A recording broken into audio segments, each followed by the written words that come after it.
Okay, welcome to the first episode of our podcast, Why Is This Good? It's brought to you by the Naples Writers Workshop in Naples, Florida. And the idea is that we'll talk about stories that we really like from places that are widely available, so you can read them in their entirety. We'll read passages here on the podcast, we'll talk about why we like them, and then we'll talk about what we can steal from them for our own work. So my name is Christine, and I am the founder of the Naples Writers Workshop.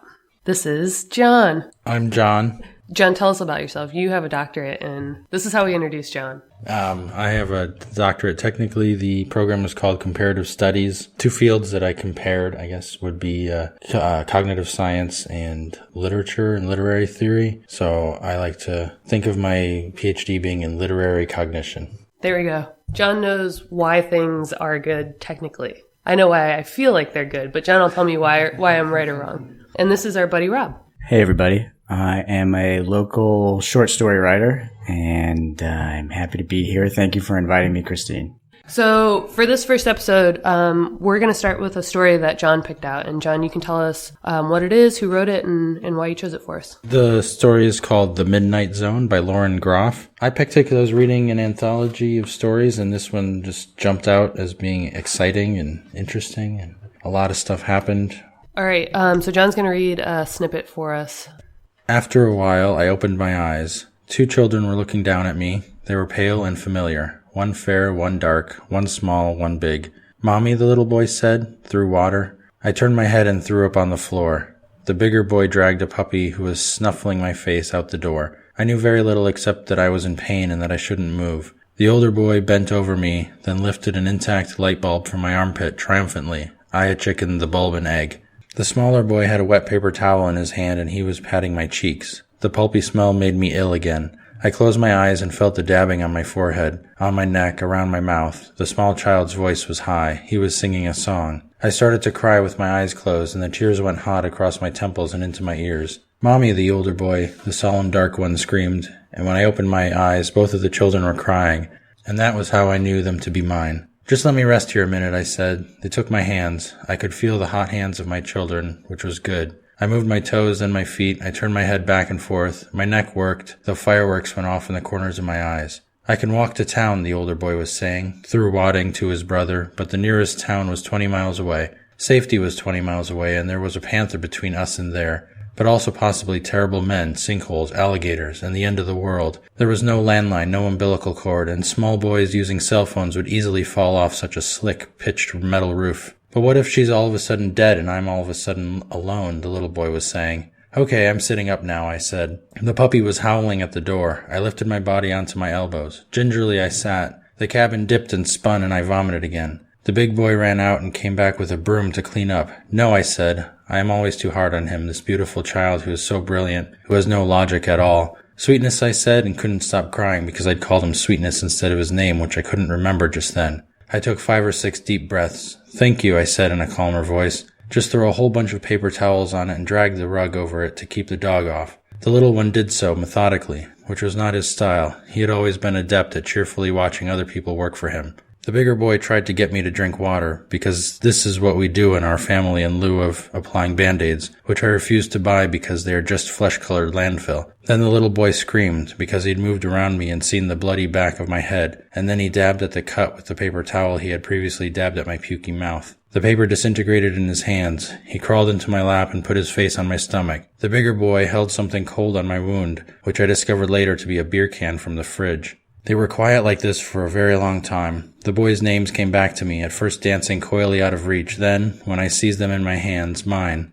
I'd been a soccer player in high school, a speedy and aggressive midfielder, and head trauma was an old friend. I remembered this constant liability from one concussive visit to the emergency room. The confusion and the sense of doom were also familiar. I had a flash of my mother sitting beside my bed for an entire night, shaking me awake whenever I tried to fall asleep, and I now wanted my mother, not in her diminished current state, brittle retiree, but as she had been when I was young, a small person but gigantic, a person who had blocked out the sun. I sent the little boy off to get a roll of dusty duct tape, the bigger boy to get gauze from my toiletry kit, and when they wandered back, I duct taped the gauze to my head, already mourning my long hair, which had been my most expensive pet. I inched myself across the room to the bed and climbed up, despite the sparklers behind my eyeballs. The boys let the forlorn forlorn puppy in, and when they opened the door, they also let the night in because my fall had taken hours from our lives. It was only then, when the night entered, that I understood the depth of time we had yet to face. I had the boys bring me the lanterns, then a can opener, and the tuna and the beans, which I opened slowly because it was not easy, supine, and we made a game out of eating, though the thought of eating anything gave me chills. The older boy brought over mason jars of milk. I let my children finish the entire half-gallon of ice cream, which was my husband's, his one daily reward for being kind and good, but by this point the man deserved our disloyalty, because he was not there. It had started raining, and first a gentle thrumming on the metal roof.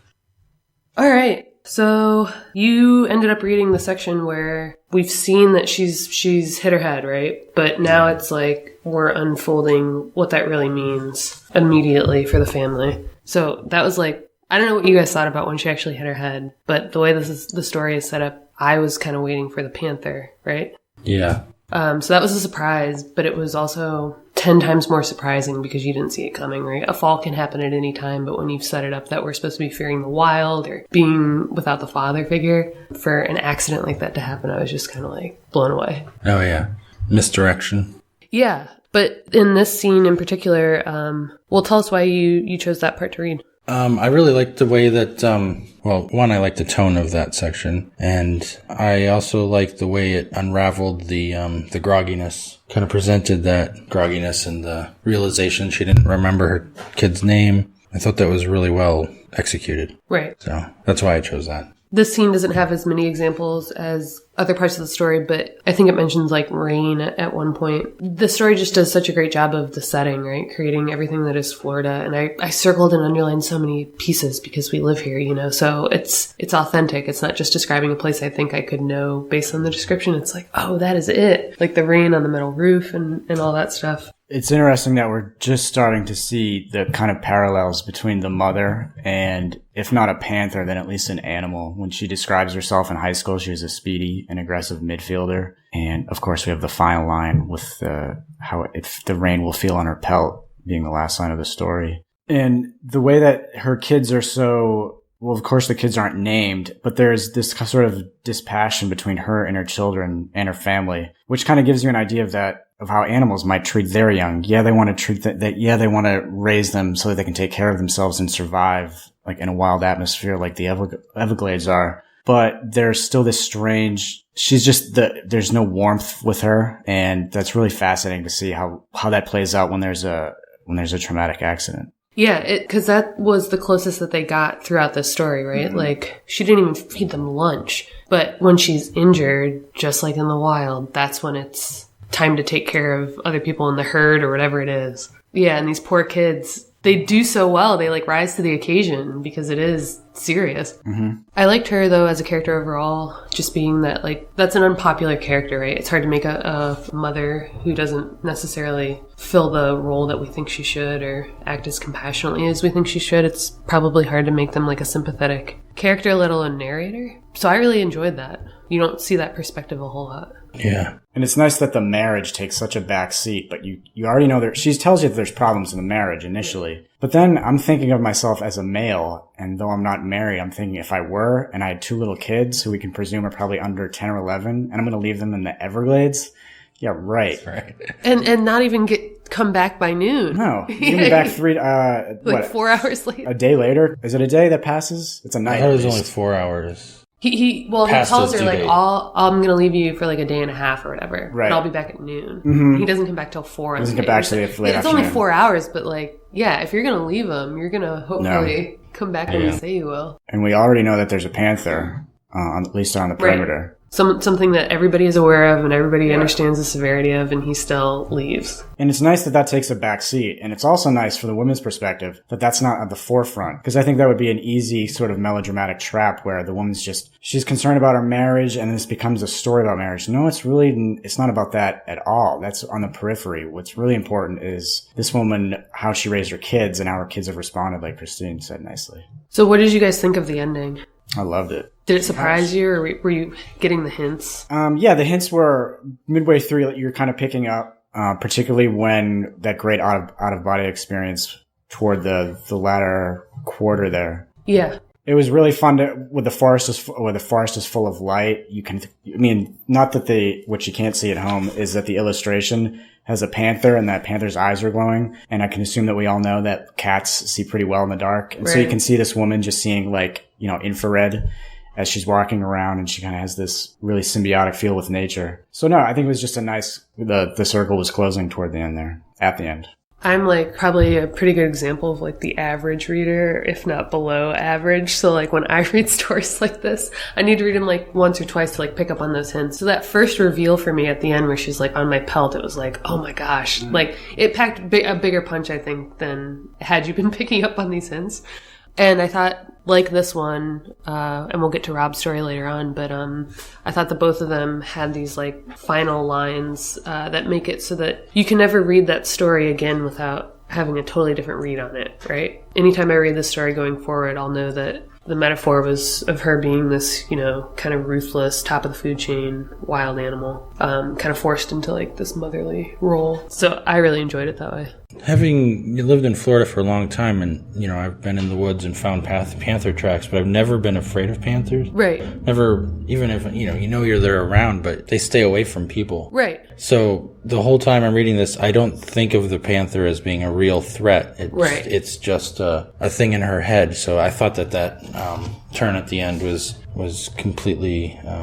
It didn't take me by surprise at all. Okay. Yeah, you're right. It's even when I read it, and I've only been in Florida for how long, but yeah, panthers are not something that you worry about the way you do black bears. No, you worry about hitting them when you get your car. You don't worry about them. Yeah, because there's only so many. Drive so fast. I could go on a whole side thing about how they increased the speed limits of these roads around here where they had originally said they were going to be panther safe. Nope. That's such bullshit. Yeah. 70 miles an hour. I was going to try to pull out some parts. I don't know if you guys want to do the same of just lines that you really enjoyed. I thought that the other part, you'll have to read the whole thing to just get it, but just the command of the language. It's so simple. She's not trying to be flowery or anything, but they're just beautiful lines that pop up in places where she didn't have to describe these things as beautifully as she did. I don't know. All the descriptions of the natural Florida habitat I thought were just beautiful. On page 11, toward the bottom, where we're starting the out-of-body, right after we lay together as a black and pulsing mass, which is obviously pretty creepy. But then the next paragraph starts, I passed outside, which obviously has a nice double meaning with I died or I went outside. And the way she describes time as being animal is, wow, what a cool and thoughtful and sort of scary way to think about just your perception of time as a person out there in the wild, where your sense of control is totally taken from you. Right, yeah. On the next page there, I underlined this it was short passage, but I think this is one of those sentences that maybe you could cut if you had to cut it for space or time or whatever. But it said, the self in the woods ran and ran, but the running couldn't hold off the slow shift. A low mist rose from the ground and gradually became clearer. And then this is the line that I loved. It said, the first birds sent their questions into the chilly air. The sky developed its blue. The sun emerged. There's nothing wonderful about that section except that the birds sent their questions into the air, and you know exactly what she's describing, the slow fade into morning, right? The first hints that the sun is rising. And there are examples of that description throughout. She compares the raccoons on the roof to burglars thumping around, and just sentences like that are uniquely Lauren Groff. Really good verbs. The sky developed its blue. The sun emerged. And then, how do you describe bird calls? Questions. That's great. I think there's something to that as far as humans versus animals. Humans are always looking to provide the answers, and to play it off with animals asking questions, which seems so much more wise to me because there's so few answers, particularly with this story. The woman doesn't even know her kids' names, or she's unwilling. That's interesting that the narrator obviously knows her kids' names, and she has that point where she forgets them, but that she's unwilling to give them. I think there's really something to that as well. Like I said, I read this just once, but I know I read it twice, but if I read it a full third time, in a couple months or something, I'd have a different reading. But on that first read, I underlined something on the bottom of the second page where she's talking about her husband actually leaving and how she's not the mother that he expected her to be. And there's a line that I underlined because I figured that this was what the rest of the story was going to be about, and I wonder if it's still true. But it said, it is exhausting living in debt that increases every day, but you have no intention of repaying. And, like, seeing that line underlined again, I think that is really what it's about, right? Like, this burden of knowing that she's not the right kind of mother, and that there are people, maybe not her kids, but her husband at least, and some part of herself, like, worried about that the whole time. And what a perfect little anecdote to illustrate that, right? She tells her husband, no, we're fine, leave. Something terrible happens. And it's up to, I guess, the reader to decide if she handled it the right way. I think she proved herself. Her kind of tough love with her kids saved her life, and probably theirs at least. Oh, and that's a great point, right? You baby a kid, or this woman doesn't even buy Band-Aids. No, that's a great line. Yeah. And these kids rise to the occasion, and whether or not they actually kept her alive, they kept their cool, right? They didn't do anything stupid. They didn't make anything worse. They tended to her. They stayed with her. There's that moment where the smaller boy is dabbing her head with or her face, with the rag or paper towel, and the small child's voice was high. He was singing a song, and it just brought to mind those. I don't know if I've seen it in movies or somewhere, but like you see like the nurse in some old medieval setting with a big rag and just singing something like. Where did the child pick that up? Oh, right. It's not a tendency he's seen his mother do. I think that's what we're supposed to take, right? Like, they're not emulating anything that they've seen or experienced. They must have seen that exact medieval movie. I think it's like Snow White. I don't know. There is a moment when I'm not sure if it's before or after that, but when the family's out walking before the dad leaves, and they are kind of all singing, and they have the dog scattered in front of them to ward off danger if there is danger. So I think maybe there's a kind of a whistling past the graveyard to that, where they're kind of teaching their kid about danger and how to confront it. That could be something. It's the best I can come up with. So what do you guys think that we could... What are some good lessons that this story teaches that we could keep in mind the next time you're writing something? The main thing that I was thinking about, especially for the excerpt that I read, was just the tone, and how the tone itself, I felt like the tone was a little detached from the situation, and that mimicked and mirrored her state of mind, right. Her detachment, her grogginess. How do you think that she accomplished that tone, though? Yeah, the detachment is usually, if you have a sense of disconnectedness, it could arise from when the subject matter is disconnected from the style in which it's presented, right? So these very straightforward presentations of not straightforward things can create a disconnected feeling as part of the tone. Even in that example that I read about, like, the birds sending their questions into the air, like that, it just says the sun emerged. Like, there was nothing, it's almost detached in that it's just telling you what happened, and it's not giving it to you through any kind of filter even. Yeah, I do think the tone shifts, though. I think, like at the beginning, it's one thing, and then after the accident, when she's the most groggy and out of it, it changes, and then it slowly slides back into what it was at the beginning, and becomes more, not florid is the wrong word, but more that kind of perfect words, like prose. The perfect prose that you were pointing out. I wondered if that mimicked, though, like you said, the accident itself, like the fog that she feels. Yeah, exactly. Yeah. That's okay. What I think it's doing. Yeah, right. Okay. What's interesting about that for me is its accident changes the language and also the presence of the husband. Yeah. So once the husband takes off, she's either free to do what she wants in terms of just narrating the story and being a mother, or her role has changed so much without the presence of her husband that she's kind of all over the place, and she can't kind of collect herself. And it's like this new scary feeling of being a parent that doesn't need a male presence there. Yeah, it definitely has, I think, everything to do with the husband. Like, regardless of the accident, if nothing happened while he was gone, I think we would feel that shift, right? Because she feels that shift. I'll just go back to what I said about setting. A story like this, when you described setting that authentically from the beginning, and when you look for reasons and ways to just kind of inject it, the setting was everything in this story, right? It added that tension, that tone, the mood. And I thought that it was... Do you hear that?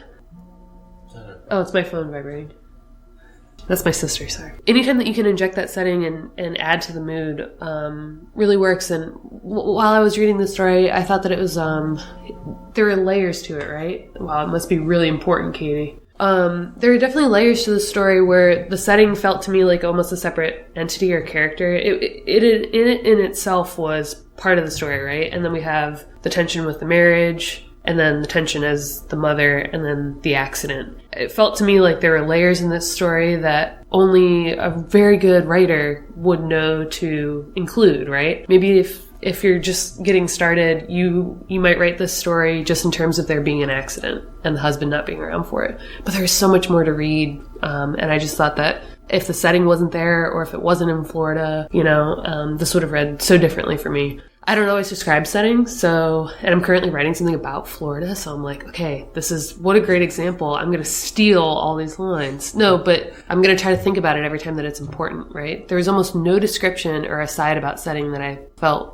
didn't need to be there. And those lines that you pointed out before, like the sky developed as blue, the sun emerged, are ways of describing things that are perfectly ordinary, right? But in ways that make us reconsider them. They're not, these aren't like the sky turned blue, the sun rose. We just glide right over those. But because they have those much more interesting verbs in them, we hesitate. We kind of consider and see it more clearly.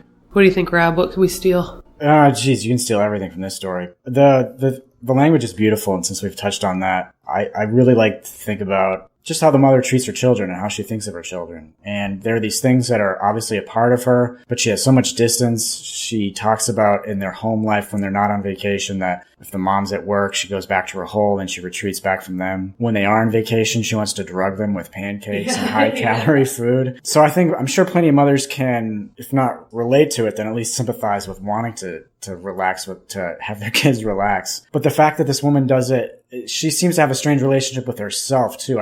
Obviously, she has a tough time coming to reconcile that she's a mother. And she uses the nice word default when she's slipping back into the default setting of her gender or something to that effect. I'm not quoting it exactly. But it's interesting to see how she thinks about herself is so in line with how she thinks about her kids and how she tries to reconcile that toward the end of the story with the accident. You wonder if the head trauma is sort of a letting go of this or if it's an affirmation that what she's doing is correct. So I'd be curious to see a sequel where is this mother going to continue with the tough love, or is this near-death experience for her whole young family going to be something that turns her into June Cleaver? So I'd be very curious to see what happens. All right. Well, this was a great story. Like you said, you read it in an anthology, but it was also in the New Yorker relatively recently, and it's going to be part of an upcoming book on short stories by Lauren Groff called Florida. So I think, Rob, you'll see this character. I read a little bit about that book, and it sounds like the mother is the one recurring sort of character, and the other stories maybe stand alone. Is the book still upcoming? It comes out June 5th. June 5th? Wow. Yeah, I bookmarked it, man. I'll be going to Barnes & Noble. All right, that's the end of our episode. In our next episode, we will be reading a story by Donald, how do you say that? Bartholomew. What? Bartholomew. Bartholomew? I believe. Okay, it's called The Balloon, and it was written in 1981, so we will read that next. All right, thanks. Bye. Bye, everybody.